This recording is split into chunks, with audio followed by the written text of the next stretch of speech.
Safely managing used nuclear fuel in Canada.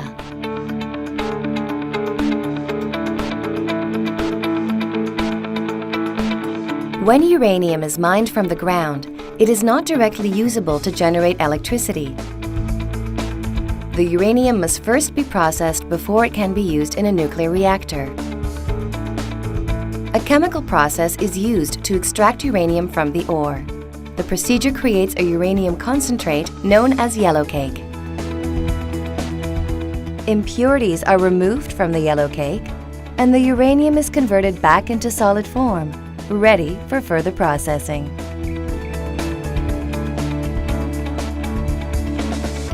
It is ground into a sugar-like powder, which is then pressed into pellets.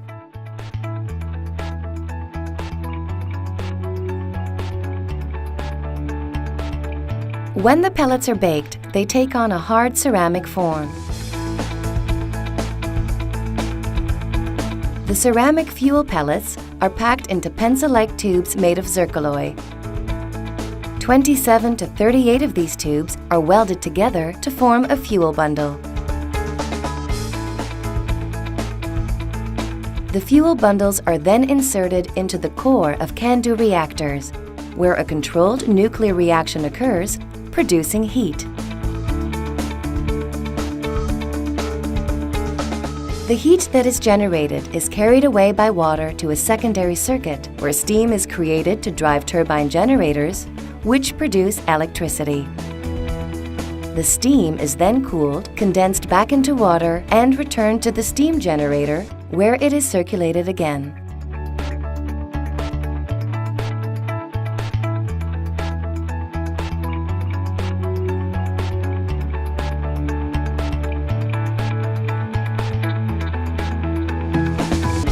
Canada has accumulated about 2 million used fuel bundles since the beginning of its nuclear electricity generating program in the early 1970s.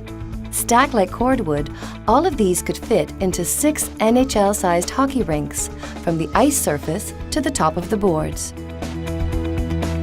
After approximately 18 months in a CANDU reactor, used fuel bundles are removed and placed in water-filled pools for 7 to 10 years to reduce their heat and radioactivity.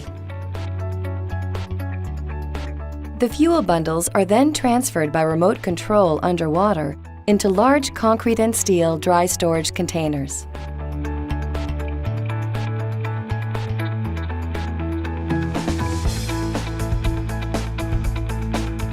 The dry storage containers are moved using a specially designed vehicle from the reactor building to a nearby facility on site where they are welded shut.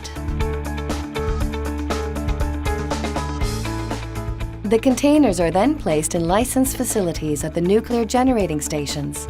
This storage is considered interim and is not meant to be permanent. Canada's plan for the long-term management of used nuclear fuel has as its endpoint a deep geological repository hosted by an informed and willing community. The centralized facility will require a land area of about 250 acres or 100 hectares. Surface buildings to receive and package the used fuel will use a small portion of the total site.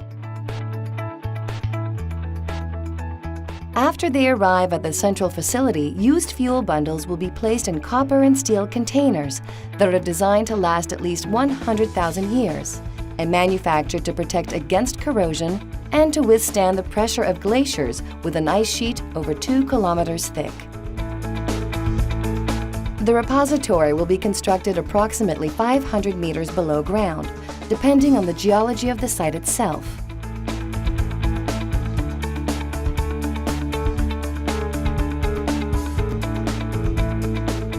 Once delivered underground, the containers will be transferred along a network of horizontal tunnels to rooms excavated in stable rock.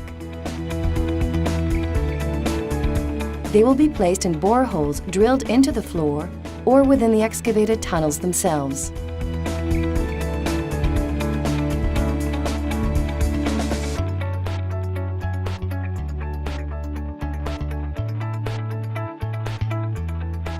The sealed containers will be further protected by a barrier of swelling bentonite clay. The final and principal barrier between the used fuel and the surface environment will be the surrounding host rock. Adaptive phased management provides for the used fuel to be monitored for an extended period of time to confirm the long-term safety and performance of the repository system. And it will remain retrievable until a future generation, perhaps 100 years or more from now, decides to backfill and seal off access to the repository and decommission the facility.